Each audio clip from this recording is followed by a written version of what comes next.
Hi everyone. তো কিছুদিন আগে আমি ফ্যামিলির সাথে চলে গেছিলাম ঘুরতে।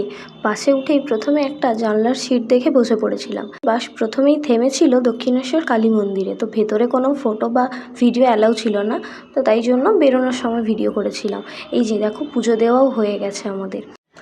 মন্দির থেকে বেরিয়েই ওখানে একটা মোমো দোকানে মোমো খেয়েছিলাম আমরা। মোমোটা জাস্ট খুব ভালো ছিল। আর এই হলো আমার বৌদি কাম বন্ধু।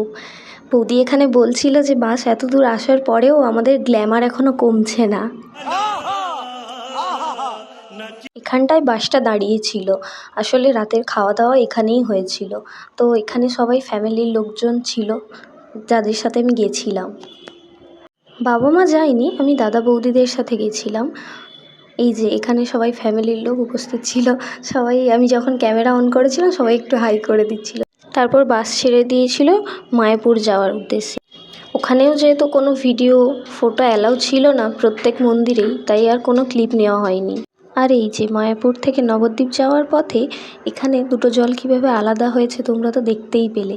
এই জিনিসটা হয়তো তোমরা অনেকেই জানো বা দেখেছো সামনাসামনিতে। আমিও দেখেছি এর আগে, এটা নিয়ে আমার সেকেন্ডবার হলো। কি সুন্দর না?